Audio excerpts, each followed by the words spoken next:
जय जगन्नाथ। ओडिया पक्ष 2026 अमृत पीढ़ी सारस्वत समारोह 11 एप्रिल 2026 ओडिया भाषा साहित्य और संस्कृति विभाग ओडिशा सरकार तथा जिला प्रशासन देवगढ़ द्वारा आयोजित एक कार्यक्रम रे मुख्य अतिथि भाव में योगदान करथिले एडीएम देवगढ़ रेवेका बिलुंग महोदया। सम्मानित अतिथि उपजिल्लापाल श्रीजुक्त परीक्षित साहू, सम्मानित अतिथि कार्यकारी अध्यक्ष पौर परिषद देवगढ़ प्रजित कुमार भोज, संस्कृति अधिकारी देवगढ़ मुकेश भोई, पूर्वतन विधायक तथा MP nominee Shriyukta Subhash Panigrahi, DPRO Deogarh Manoranjan Sutar जे कि परिचय प्रदान सह शेष में धन्यवाद अर्पण करथिले। संयोजक थिले अध्यापक चित्तरंजन दास। यही अवसर में आजिर युव कवि सम्मेलन में 3टी पुस्तक उन्मोचित होता। सेगुड़िक है श्रीयुक्त फणीन्द्र कुमार धलंकर महत फूल, श्रीयुक्त टिकेश्वर साहूंकर 2टी पुस्तक यथा आम संस्कृति आम परंपरा और टिके नैवेद्य। यापर कविता पाठ सह विभिन्न कार्यक्रम आलोचित होता। उपस्थित ये समस्त अतिथिगण तांकर बहुमूल्य वक्तव्य उपस्थापन करथिले एवं समस्ते उपस्थापन करथिले कि ओडिया भाषा बंचिबो एवं ओडिया भाषा समृद्ध करने को युवपीढ़ी कर योगदान बहुत मूल्यवान। अमृत पीढ़ी सारस्वत समारोह रे जोग देथिबा विभिन्न कॉलेज स्तर छात्र छात्री माने प्रथमे कविता पाठ पाई आसीथिले। प्रथमे आसीथिले संजिता मुंडा, तापरे प्रियंका बेहेरा, पूजा सामल मॉडल कॉलेज देवगढ़, गौतम पात्र बारकोट, सत्यनारायण मिश्र देवगढ़ सांबादिक, पंकजिनी बेहेरा देवगढ़, प्रजुक्ति प्रियदर्शिनी साहू देवगढ़, वेणुधर बेहेरा कन्हल, भेषज कुमार भोज बुढ़ाबाहाड़ कंढल, फणीन्द्र कुमार धल नलबंध देवगढ़, टिकेश्वर साहू देवगढ़, मार्कंड शतपथी देवगढ़। एवं ए अवसर में छात्र छात्री माननकु मानपत्र सह पुस्तक दिया। भातृदेव प्रफुल्ल कुमार, तन्मयी महांती, डॉक्टर तन्मयी महांती, डॉक्टर रामचंद्र महापात्र,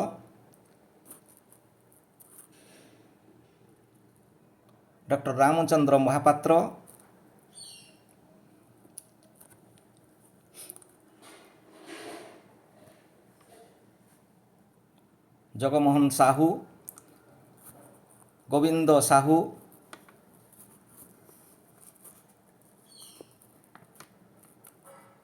कवि भानुशंकर नंद,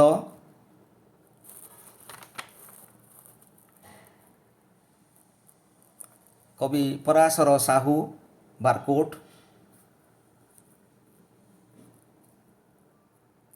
कवि वरिष्ठ कवि फकीर मोहन देहुरी कुरोड़,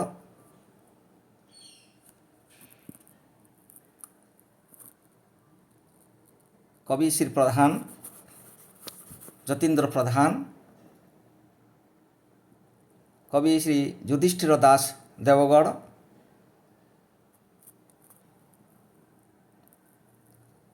कवि श्री युधिष्ठिर दास मानपत्र ग्रहण करछंती।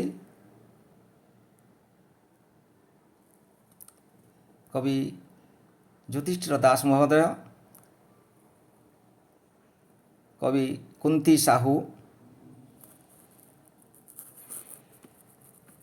रीतांजलि साय अध्यापिका मानपत्र ग्रहण करुछंती। वरिष्ठ कवि निरंजन द्विवेदी महोदय देवगढ़, निरंजन नंद टुकु नंद जहाँ को आमे कहू से मानपत्र ग्रहण करछंती उपजिल्लापाल ठारू। विपिन बिहारी पृष्टि महोदय रेंगालबेड़ा, विपिन बिहारी पृष्टि, डॉक्टर रामचंद्र महापात्र देवगढ़, रामचंद्र महापात्र, कवि जगमोहन साहू मानपत्र ग्रहण, युव कवि सोनालीन साहू, रमाकांत प्रधान 3 जन को युव कवि को 100 टंका लेखाएं प्रदान करथिले से मानपत्र ग्रहण करुछंती। फकीरमोहन दल बेहेरा,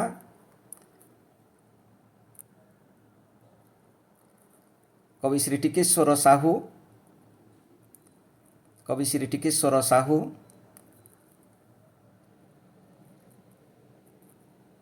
पद्मिनी दास महापात्र देवगढ़, डॉक्टर तन्मयी महांती अध्यापिका महिला महाविद्यालय, कवि कुंती साहू, रीतांजलि साय, भेषज कुमार भोज, पंकजिनी बेहेरा, कवि पंकजिनी बेहेरा, गौतम पात्र, पूजा सामल मानपत्र ग्रहण करुछंती। पूजा सामल,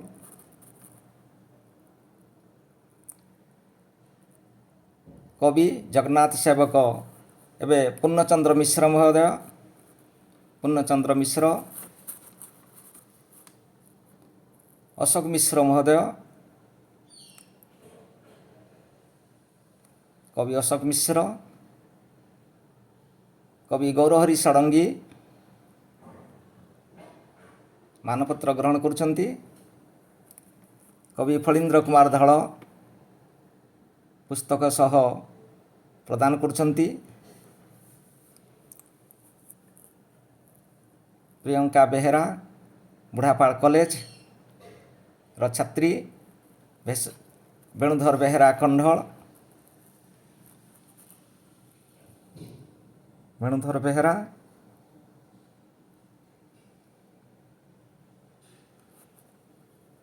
ब्रजमोहन साहू, ब्रजमोहन साहू कविता पाठ करुछंती।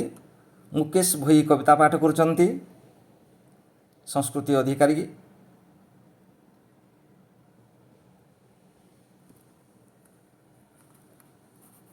रमाकांत साहू आध्यात्मिक जगन्नाथ भजन परिवेषण करुछंती।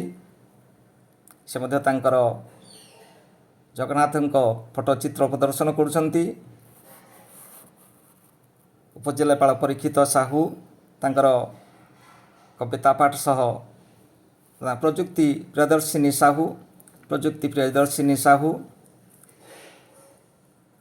मार्कंड शतपथी कविता पाठ करुछंती। फकीरमोहन देहुरी कविता पाठ करुछंती। फकीरमोहन देहुरी,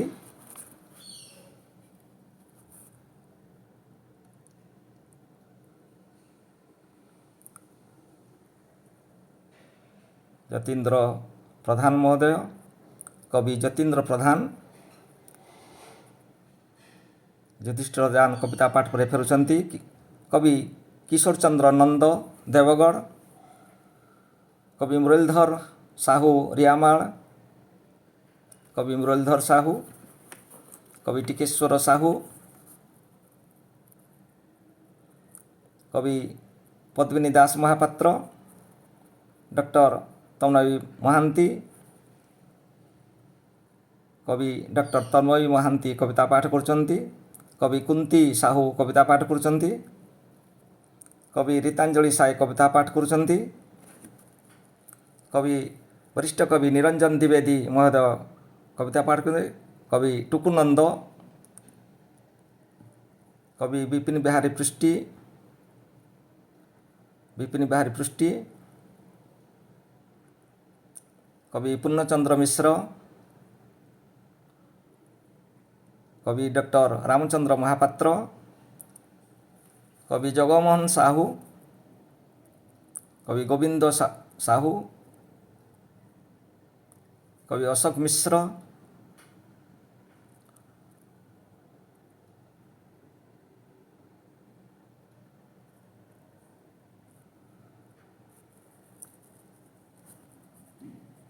ଫଳୀନ୍ଦ୍ର ଧଳ କବିତା ପାଠ କରିବା ଅବସରରେ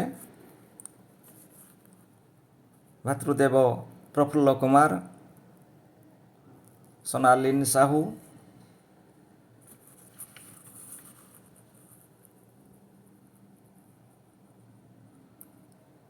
କବି ଗୌରହରି ଷଡ଼ଙ୍ଗୀ କବିତା ପାଠ କରୁଛନ୍ତି। କବି ରମାକାନ୍ତ ପ୍ରଧାନ,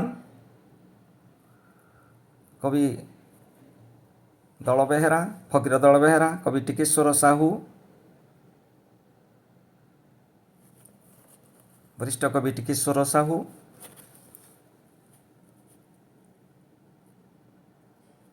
ବରିଷ୍ଠ କବି ଟିକେଶ୍ୱର ସାହୁ,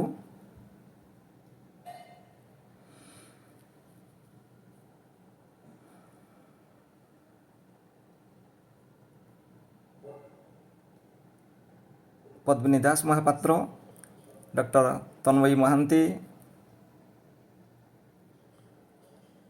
ବରିଷ୍ଠ କବି ଯୁଧିଷ୍ଠିର ଦାସ ମହୋଦୟ, କିଶୋର ଚନ୍ଦ୍ର ନନ୍ଦ ମହୋଦୟ ଦେବଗଡ଼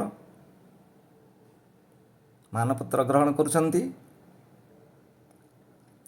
କବି ମାର୍କଣ୍ଡ ଶତପଥୀ ଉପଜିଲ୍ଲାପାଳଙ୍କ ଠାରୁ ମାନପତ୍ର ଗ୍ରହଣ କରୁଛନ୍ତି।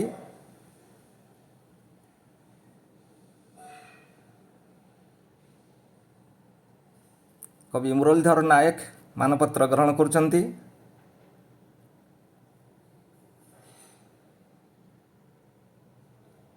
ନାଉଲିପଡ଼ା ମୁରଲୀଧର ନାୟକ, ବ୍ରଜମୋହନ ସାହୁ ମାନପତ୍ର ଗ୍ରହଣ କରୁଛନ୍ତି ଉପଜିଲ୍ଲାପାଳଙ୍କ ଠାରୁ।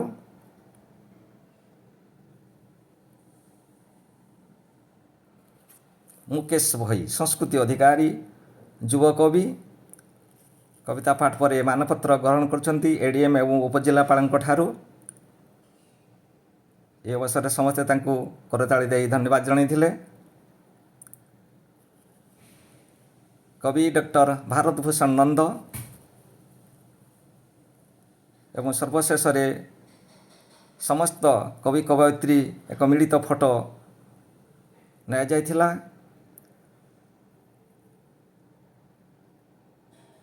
କବି ଡକ୍ଟର ଭାରତ ଭୂଷଣ ନନ୍ଦ ଯିଏକି ଏହି ଅମୃତ ପିଢ଼ି ସାରସ୍ୱତ ସମାରୋହର ଆୟୋଜନରେ ଏକ ଗୁରୁତ୍ୱପୂର୍ଣ୍ଣ ଭୂମିକା ଗ୍ରହଣ କରିଥିଲେ ଏବଂ ଅଧ୍ୟାପକ ଚିତ୍ତରଞ୍ଜନ ଦାସ କାର୍ଯ୍ୟକ୍ରମଟିକୁ ସଂଯୋଜନା କରିବା ସହ ପରେ ପୁଣି ଏକ ମିଳିତ ଫଟୋ ନିଆଯାଇଥିଲା।